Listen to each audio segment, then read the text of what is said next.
touch creates oxytocin, and oxytocin has a lot to do with healing. The power of touch is primary. I think it's so primary we don't really pay much attention to it. That's really interesting. Dr. Anne-Marie Chiasson is director of the Fellowship of the Andrew Weil Center for Integrative Medicine, board certified in integrative medicine and family medicine, and author of Energy Healing: The Essentials of Self-Care. I had chronic pain, and the energy healing really helped with it a lot. I don't have the pain anymore, but I had to use energy healing, I had to use meditation, I had to use breath work. I used everything I could. Yes. Researchers found that zoo animals no longer responded to seismic information. What wild animals do. As humans, we're a little over-domesticated. We have that ability innately, or did. I wonder what's the role of nature in supporting this energy field in us? I think the earth is really the whole field, and then we're all mites on fleas on the back of the dog, but we think we're running the show. It's hilarious, right? This is what you learn from mindfulness as well. Like, you start to find your place, the wisdom you were talking about, in the whole field of nature and energy. Which is really available to us. Yeah. But I guess we're just filled with technology, with emails, with busyness, and it kind of muffles that capacity that is available to us. How do you help someone they're completely new to energy? Yeah, so first of all, I would go straight to the data, which is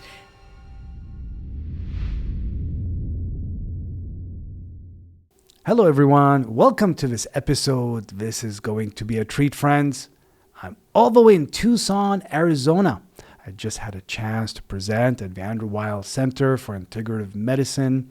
I have a very special guest with me today. She's the director of a fellowship, Dr. Anne-Marie Chiasson.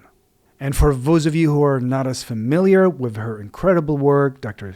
Chiasson is a board certified in integrative medicine and family medicine. She has a long-standing interest in traditional energy healing traditions and has extensive experience exploring energy medicine and alternative healing practices, including time spent with Mayan shamanic healers and psychic surgeons in the Yucatan Peninsula. Fascinating. She's the author of Energy Healing: The Essentials of Self-Care, and co-author of Self-Healing with Energy Medicine with Dr. Andrew Weil, as well as multiple other academic and instructional publications on energy healing and integrative medicine. Join us today as we explore a fascinating topic: energy healing, why it works, the science behind it, how it's used in medicine, and how you can apply it into your daily life. And we're going to get a couple of moments, actually more than a couple of moments of practice that Dr. Chiasson will guide us through. So stick around till the end, and I hope you find it useful. So once again, thank you again for joining us, and welcome to this Pause to Elevate podcast. Thank you for inviting me, and please call me Anne-Marie. Thank you so much, Anne-Marie. It's really been a treat to be together in person and also meet all the amazing fellows in the program. So I wonder if we can begin a little bit about what brought you to energy healing. Because I think you started in energy healing before even medicine, and then it became together. So how did you start with that? So I started with energy healing when my grandmother, when I was quite young, got shingles. And for some reason, my brothers and I started putting our hands on her. We just had this intuitive sense that we wanted to decrease her pain. And that got me interested in it. And then when I was working in Baltimore as an infectious disease epidemiologist, I took an energy healing class. And this woman started talking about the power of touch and what energy healing was. And she started off with data, which was really good for me because I was, in science at that time quite heavily. And I started using it on people. And I would notice that people would fall asleep or get extremely relaxed when I would do these energy techniques. When I went to medical school, I would scan the patients and see what I could feel over their body. So I'd scan the patient, see what I could feel. Like visually? No, I'd use my hands. I'd scan the energy field with my hands, see what I could feel, and then I'd run and see what their labs were. And I had these really interesting experiences.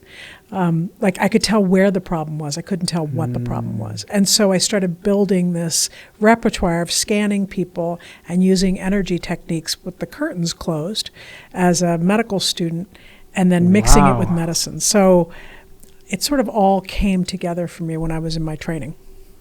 That's incredible. So, but how did you even know you were able to do that in terms of like you trained, or how are you able to sense someone's energy field? And so the first course I took was from a student of a woman named Rosalind Bruyere, who's an energy healer. And then I started training everywhere I could get a chance. I learned healing touch. I learned Reiki. I learned Jo Ray.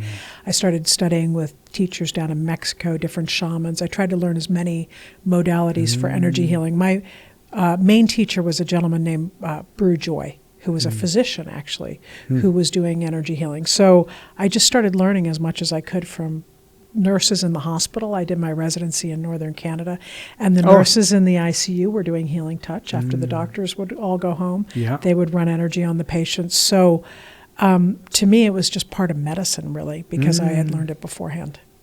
It's interesting you say that, because I first learned about it at a hospice.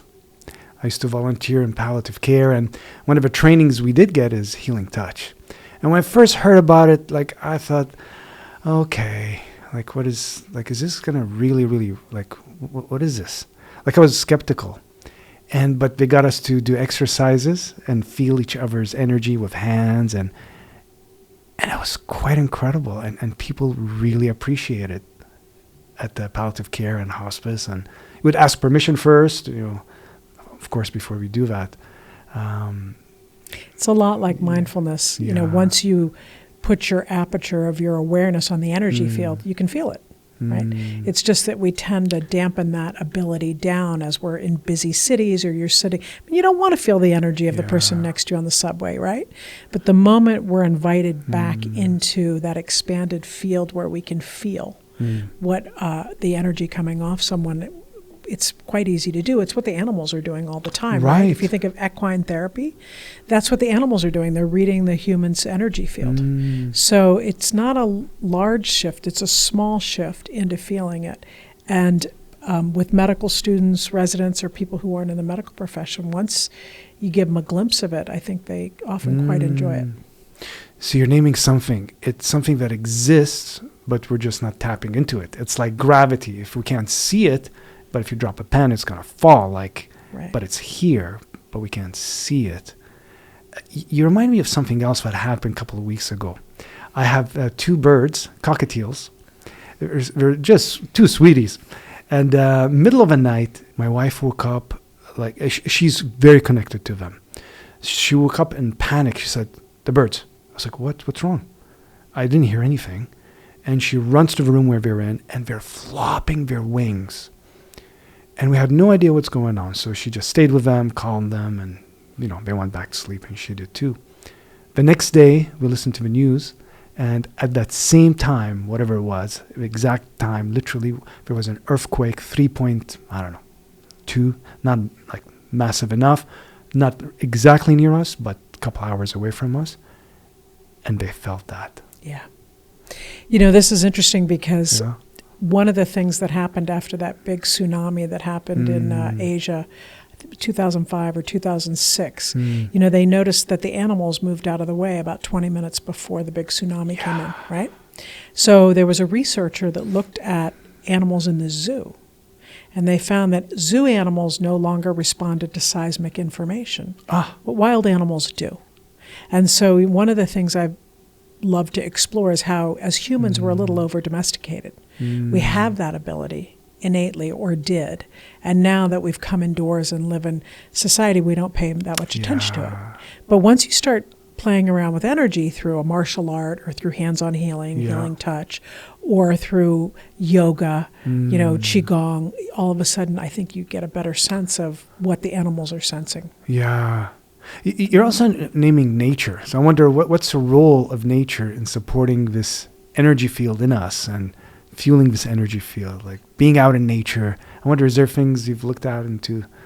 Well, I don't think the energy field belongs to us, right? It's how connected we know we are. Because you're, like you said, I'm attached to gravity right now, even though I'm not aware of it, right? And so I think the natural world is living in and working on the same principles that we find with energy healing. The trees have energy fields. The animals have energy fields. They have a deep sense of it. They haven't sort of pulled into their computer world and disconnected. So if you go into, the Native American tradition, they'll tell you, this bird sings when this happens, that, you know, Right. like it's about paying attention. And they're all connecting through nature, which is part of the energy field. You know, it's funny that we don't think we're animals anymore. Right. I'm so fascinated by that. Like equine therapy, why don't we just train ourselves to do the same thing? Now, horses are particularly sensitive to Yeah. energy, but so are a lot of healers, you know? Mm. And you do need to turn it off in the subway or in the crowded grocery store. And then you can sort of turn it back on when you're by yourself or you're with a client Mm. or with your pets. That's You know, right. right? Your wife knew, and they were probably also sending her Yeah. the thought or whatever they knew, and they know she's their person. They send Yes. the image like, help us. It was actually incredible because she just like got up startled.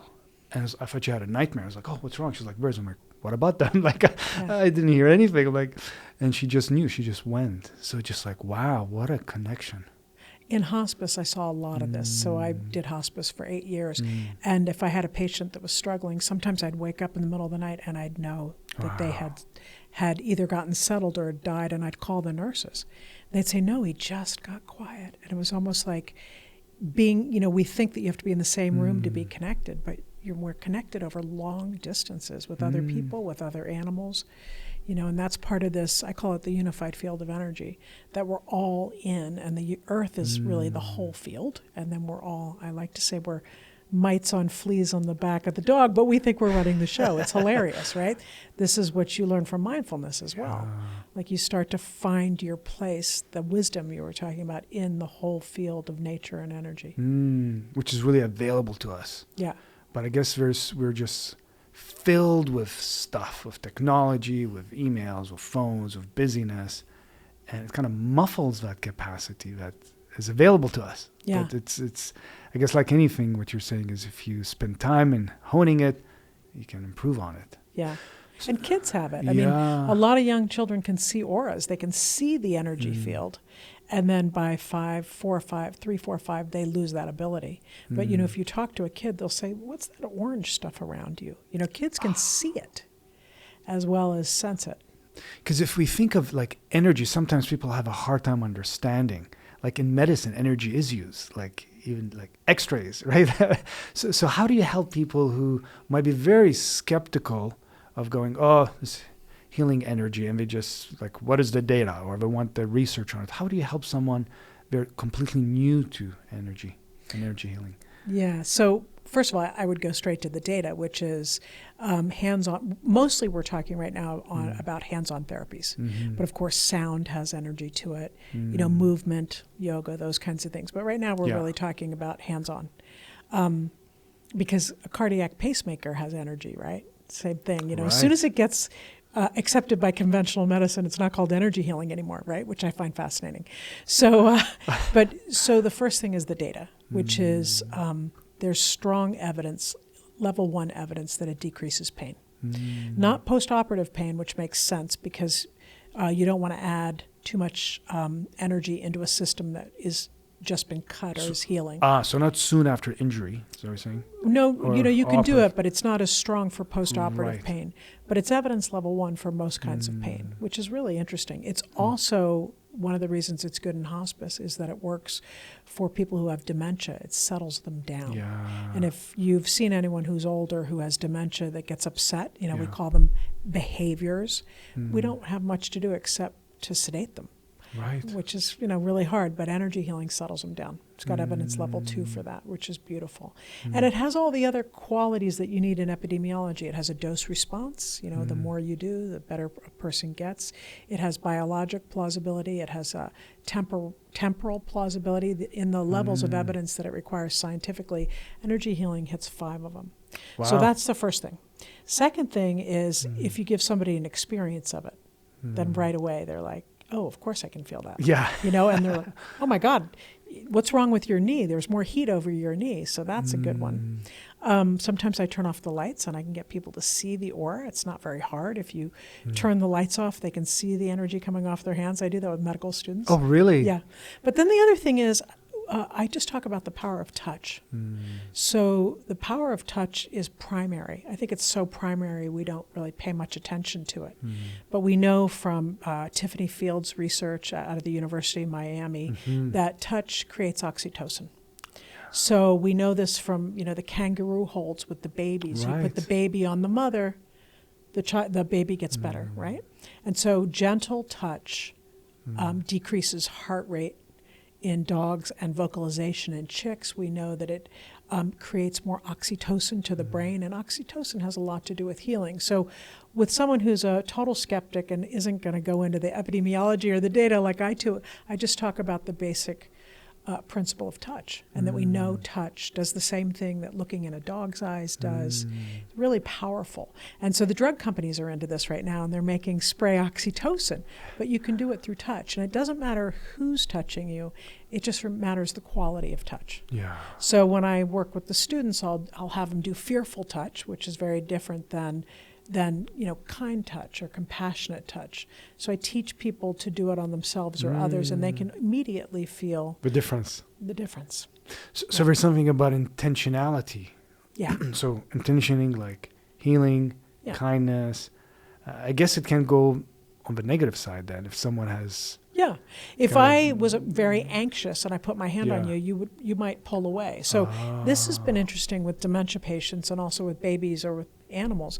If I put my hand on someone and they go like that, end stage dementia looks like kind of like this. If they pull away, I know I'm rushing, and I'll be like, slow down. But if I put my hand on them with compassionate touch, they'll often even just go from looking down to looking me in the eye, and then looking back down. Like it's primary connection, and we know this. So there's this piece. It's the same as, once you meditate for a while, you know that your thoughts actually go out a little bit. Right. You're broadcast. We should just put a loudspeaker here. We're broadcasting our thoughts. Once you get That's right. But the touch is the same. So if somebody touches you with anxiety, you can feel it. It feels a little odd, right? And everyone knows what creepy touch is like, right? Yes. So there's a difference. So the body doesn't care who's touching it, cares about the quality of touch. So for someone who's never going to do energy healing, the only thing I want to share with them is you make sure that when you touch someone, you touch them with compassion or kindness, gentle touch. That creates the oxytocin. There are actually receptors in the skin that pick up the affect of the touch, which is fascinating, right? That's incredible. So we're learning more and more about it. As you're sharing this, it took me to, yesterday I was en route to Tucson, and on the plane, a couple of times it got really crowded when you're getting your luggage and all of that. And I was maybe very tuned in, knowing that we're going to chat as well, is for some people, like they were right close to me, right? Like elbows touching, and didn't feel uncomfortable. And some people, they're like a foot away from me, and my body wanting to move away. And I got really curious. I'm like, what is that? Like, there's nothing about like what the person was saying or how they're dressing. Like, it's not conceptual. It's not like a judgment. It's more like my body just moved away. I was like, that's really interesting. Like, there's wisdom outside of logic, the logical mind, like the body wisdom. Like, it's primary. I think it's more important than the logical wisdom. And again, we sort of unlearn that as we go through the school system. Yeah. And so I pay it I often will say my body's much smarter than my brain. Yeah. And if my hand reaches out to pick up the phone or to make a phone call, my hand goes out before I think of it. I go, okay, pay attention. My body's smarter. Yes, totally. I have a T-shirt that's so worn out that always mentioned the quote on it that says, listen to your body. It's smarter than you. That's right. Listening, Wonderful. we sometimes learn to push it down, right? Because the mind is saying, got to do this, got to do that. It's like listening to a body. Yeah. Yeah. Yeah. So I don't know if this is accurate or not, but one time I heard that Carl Jung once said that the center of the Amazon is far safer than the center of New York City because the animals are responding to this. I mean, unless they're incredibly hungry, right? Then, you might be a meal, but the rest of the time, nature is responding to this. You know this. Your pets are responding to this. Babies are responding to this. They're responding not just to the thoughts that we're putting out there, but the quality of our touch, which is completely related to how we feel. So the anxious touch, I call it second-year medical student touch. Shaky hands. When you're terrified to see the patient, or first day nursing touch, because Yeah. nurses know about good quality touch by day 3 or 4 nursing school. But we are transmitting that. So I tend not to touch people if I'm anxious or, if I'm upset. I make sure that the quality of the touch, whatever I'm transmitting, is, it's the same thing with cooking, right? Don't cook when you're angry, because Right. you're putting that energy into your food. Hello everyone, I just wanted to quickly thank you for stopping by and watching this content. It truly means the world to me that you're interested in creating positive change. I also want to invite you to join our amazing community. I have free events online about mindfulness-based stress reduction, laughter, as well as retreats that you can do from the comfort of your own home. And are you ready for this? Self-paced program that you can do about mindfulness and stress reduction. So you can join the newsletter below to stay up to date on all these goodies. And if you haven't subscribed, go ahead and press that button. It really helps me to keep this content going and reach out to more guests. Thank you so much again, and may you continue enjoying watching this episode. That's so true. Like you can feel, this meal was done with such love. Right? Like we say this often. But actually, there is an energetic exchange that's happening. Once I started catching a glimpse of all this, I'm sure the same thing was true with your meditation practice. You realize you have to clean the whole thing up. Like, I got to clean up my brain. I got to clean it all up. Because, it's interesting. So I guess you learned how to do it for yourself, like going through medical school. Like it's very demanding. Yeah, and I was sick. So I had chronic pain. So there was in medical school, I did a little of this, but as a resident, there was a nurse who practiced healing touch that worked on me for probably maybe every 3 weeks for the 2 years I was a resident. And she changed my health because I had some chronic pain from a kidney infection, and it's a long story. So I had chronic pain, and the energy healing really helped with it a lot, which is great. I don't have the pain anymore. I had that part of my kidney removed, but I had to use energy healing. I had to use meditation. I had to use breath work. I used everything I could. Yes. Yeah, everything. And how did you find this person? Like, was someone who... She was one of the nurses at the hospital. Oh, okay. She taught healing touch. And since I had learned about it already, I said I did my residency, up in northern British Columbia. People are doing this stuff all over. They just don't talk about it. Yeah. Right? Yeah. It's happening everywhere. I got a massage at an airport one time. I was delayed, and I was just thinking, gosh, I would love to get an energy healing session. And then I go to the little spa at the airport, and when the gentleman hands me his card at the end, massage underneath, Reiki master. Oh, yeah. I was just like, I want an energy healing. There it is, right?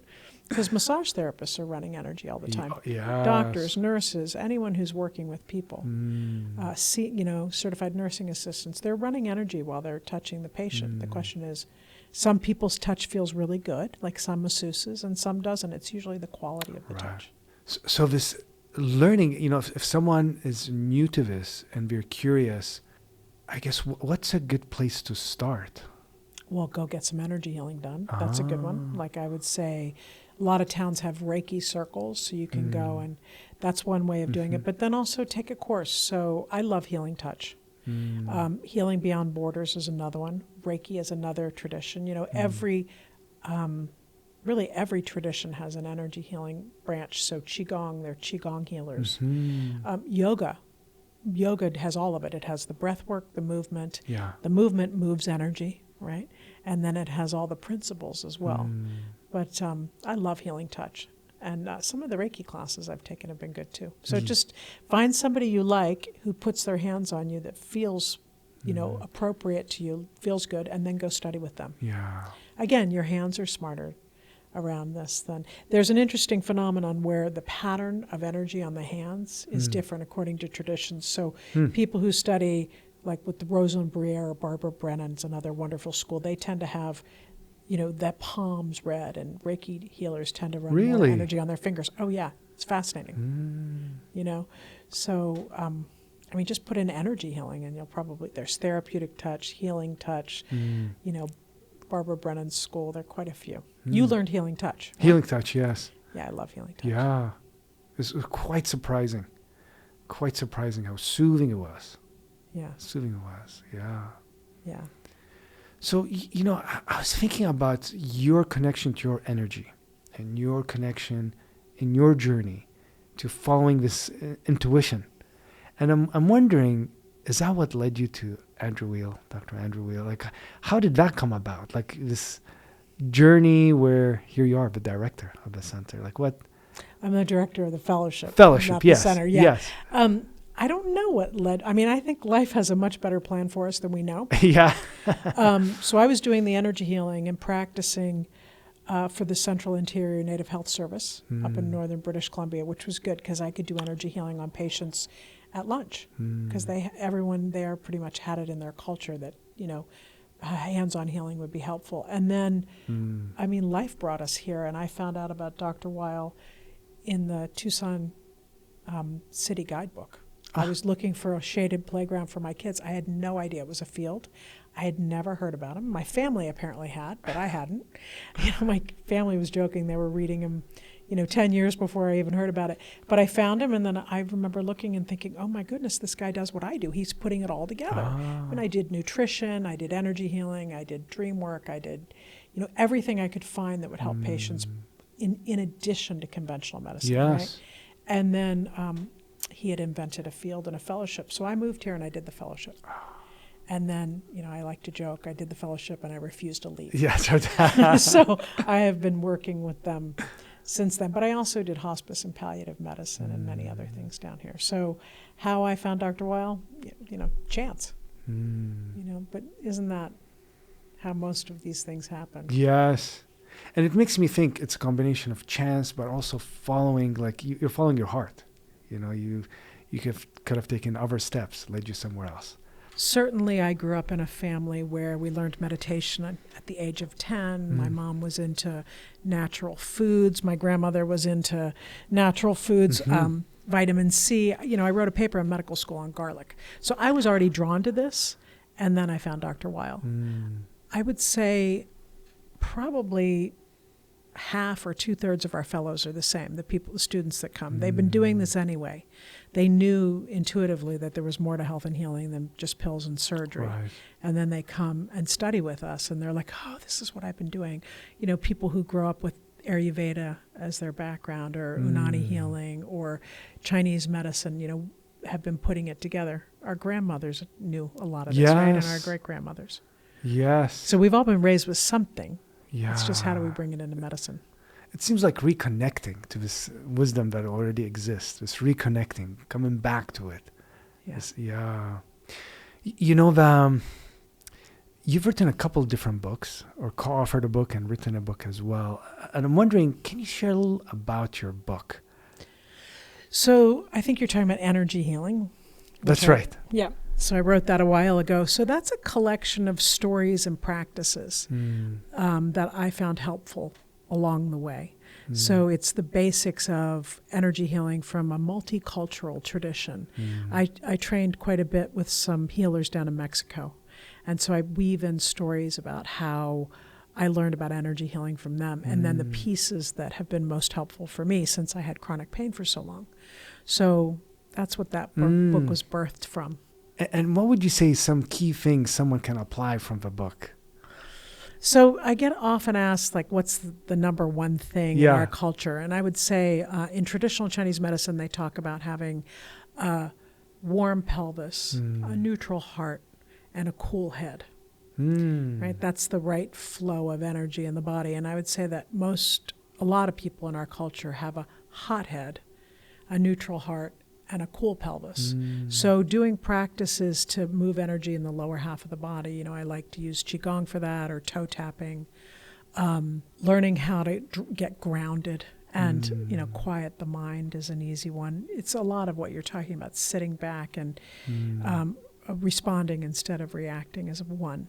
The other one is just adding oxytocin into your own life. I mean, I know it sounds kind of silly. It's the first time I've ever said it. But, one thing I tell people to do is to just, think of something they adore and then place their hands on their own face. Put the hand on the face? Yeah, we have the most oxytocin receptors on our face. Oh, wow. So, yeah. It's really good for couples to do, too. So you just send a little good, I like to say, juju. Yes. To the person? Into your own face, yeah. Which is a beautiful way to do it. and then work with, if they want to learn energy healing, but they don't have to. They can just do that, right? That's very soothing already. Yeah. Like just touching face. Yeah. It creates oxytocin in your own body, right? Which is what you go see. So I tell people, go see healers if you want. Like, go see one or two and see which tradition you want to do. To learn but more. do your own practice every Yeah. day. So I do a little movement. I do meditation. And then at the end of every meditation, I just do this. I just put my hands on my face and send a little energy to myself. That's beautiful. And anyone can pick this up. This is just available to us. I didn't feel it, just so you know. I could not feel the energy for the first year and a half. But I was noticing that people were really feeling good under my hands. It's so ironic because now I teach it all over, right? Now I can feel energy. Usually if there's a blockage, I can feel it quite well. But being able to sense energy does not mean, if you can't sense energy, you can still give it by having, creating that compassionate touch. So, thinking about something you adore, putting your hands on that person. The day's beautiful, putting your hands on them. And the person that you're practicing on will tell you, oh, that feels good. Oh, that feels bad. You got to hone it. Yeah. There's something very soothing as well, placing a hand on the lung region, chest region. I know in a lot of practices, just sense of compassion. Having a difficult day, just can feel the warmth on the chest region. So right here, this is the high heart. It's in the, in the chakra tradition. This is the high heart. This is the seat of personal affection. So if you want to put your hand, as a self-soothing, this is a beautiful one. Yes. I have a lot of stuff in my book about hand positions and how simple hand positions will make a difference. So you feel this one. This is immediate. Oh, precioso, the baby's so cute. Yeah. Right? You don't go, oh my God, the baby's so cute, right? Right. Try this one. Yes. This is interesting. So this is where we protect ourselves, third chakra, right? You don't put your hands here when you're saying the baby's so cute. Right there. Right, so this is soothing. And I love, there are a lot of hand positions I do. This is one. I like putting your hand down low, like over your bladder, second chakra, and then putting your hand here, a little lower at the heart chakra, right? So one hand lower, so it doesn't matter right or left? No. Belly, like bladder. Yeah, bladder, belt buckle. one hand bladder. And then one hand right at sort of nipple line, right? And then just breathe into this hand at the bottom, and then breathe into the other. And within a few breaths, you can feel it. So you're breathing into the one at the bottom and breathing up to the one at the top, back and forth? Well, you can do that, but just to start, breathe into the hand on the bottom, then breathe into the hand on the top. Breathe into the hand over the second chakra. Breathe into the hand over the fourth chakra. Just try that for a few breaths. And then you can connect them if you want. You don't have to. But even if we don't breathe into it, you can feel it settling you. So I call this 10 seconds to center. I love this one. And it takes 2 points of focus to run energy. So your hands are doing it. You add in your breath. And then if you want to add in the visualization of having the hands connect, that helps too. So are you visualizing anything specific or just imagining connection, like a stream or something? Yeah, the imaginal realm is actually connected to the energy field, which is interesting. So I just would put one hand here, and just breathe. And you can feel the calming. It's very soothing. Very soothing. So you talk about the lid coming off or being, flustered in your practice. This is another way to do it. You just go. Take 3 or 4 breaths in your back out of the flusterment. I love this. And this is easy for people with busy minds. Yes. There's another one I like, which is 3 to high heart, third chakra. So solar one plexus, hand, solar plex. And one at the high heart that we were talking about. So this is a upper nice one lungs? too. Yeah. Yeah. This one's different. This is more self-protection. Feel it? Tell me. What do you feel?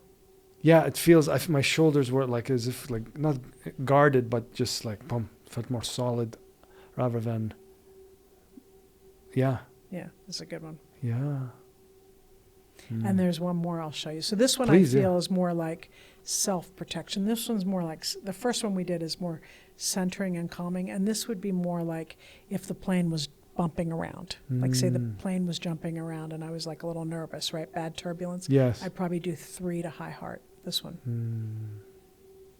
Beautiful. Yeah. And then the other one I like for anxiety, if someone's feeling anxiety, is I put both hands down on the second. And I like to say, fear is excitement without breath.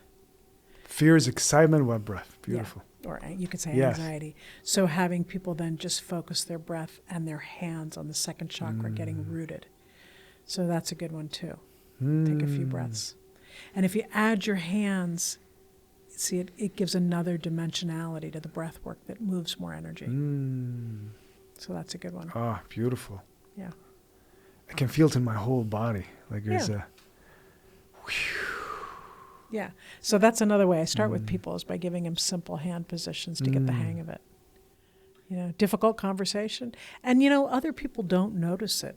You know, if you have a difficult conversation, you can do this through the conversation. And One people hand at don't the see lungs, it one if at they the don't belly. have Yeah. the eyes to see it. Yeah. Right? So these are ways that we can all experiment with and benefit from. It's available to us. It's free. It's here. It's here. And we're just tuning in to something that exists, this field we have within us that's part of a bigger field on this earth. And we're just tapping into it. It's just beautiful. You know, I don't know, something about when you were guiding, it reminded me about this pull I had to nature. I was just starting my counseling graduate work, and I noticed after a really difficult session, I just wanted to go to, like, put my feet in water. And I didn't understand it at the time. I'm like, what was I needed to go, and I went to a river where I live nearby and just stuck my feet in water.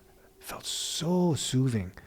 So is there things around like water and like in terms of energy and what it does for energy? Yeah, so that's this whole new earthing or grounding movement, right? That you want to get your feet on the ground, get your feet with water. I think it's hilarious because I've been going barefoot my whole life, and now it's turning into a science, right? Which is one of the problems we've done in this over-domestication. And it's also really wonderful. So water is really good for cleansing and clearing. You know, water in many traditions, you put water on your feet, your hands, on the back of your head. You know, after a difficult time, especially with hospice, you know, after a difficult time, I come home from a day of hospice where sometimes it's painful what you're watching people go through. You know, you put your feet into water, your hands into water, and then, you know, maybe a little water on the head. And people naturally do this, like you said. I remember my medical partner at the time, I was telling him about how the shamans in Mexico taught me this, right? That's how I learned it. And he said, you know, I naturally do that when I get home from hospice, right? So again, your body's the best teacher for you. And water's really good for grounding you. You know, they talk about the shower, electrons in the shower, but you know, water's been used as a ritual way of cleansing since the beginning of time. Right? In every tradition. Every tradition has it.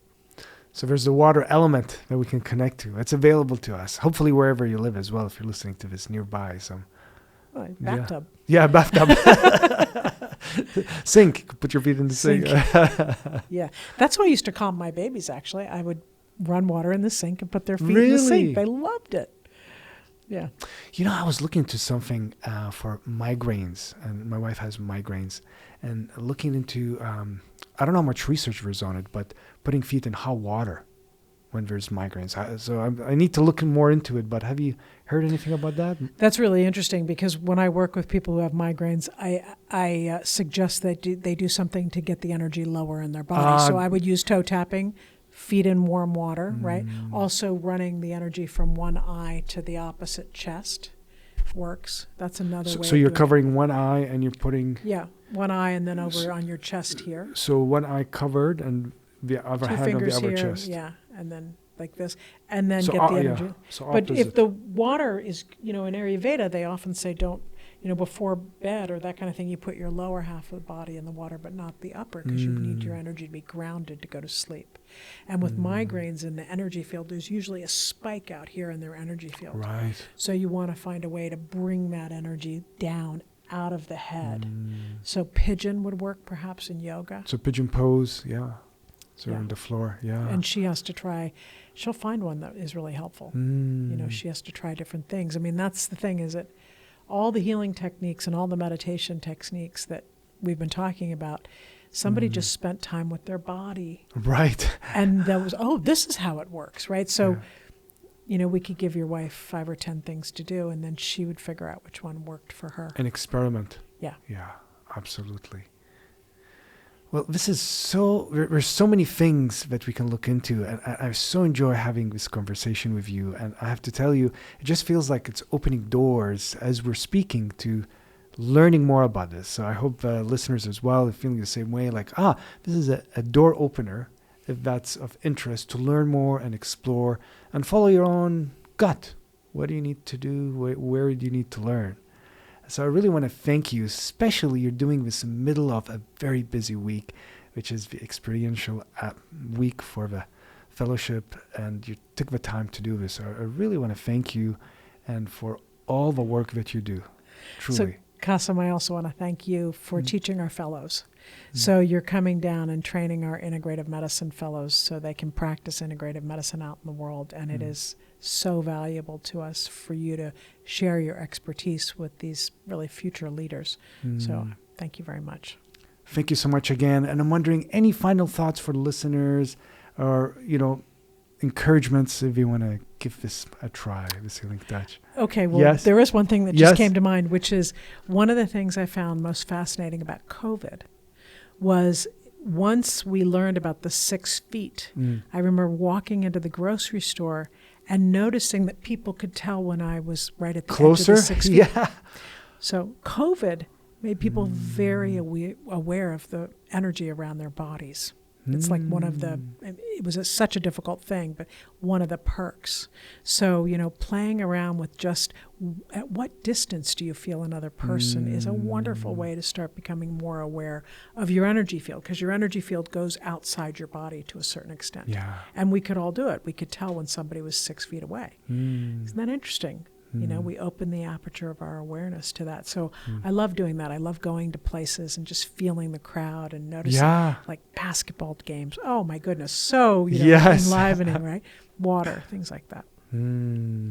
That's all. Well, thank you so much for your heartful, wise words and for living this work, truly living it. And really appreciate you. And I also want to thank all the support, the background support. I know, Kyla, you've been here helping us. So I just want to shout out to you. Thank you for your incredible support. Everyone has been so helpful and kind here. So I just want to thank you and thank all your team. And for listeners, thank you so much for watching. Hope you found this useful. May your moments be filled with ease and may you be present as many of them. Thank you. Hello there, and thank you so much for stopping by this channel. I hope you find this content useful, and if you do, feel free to hit that subscribe button. It will really help me to reach to more people and keep this content going. Here we are journeying together, and let's see where this takes us.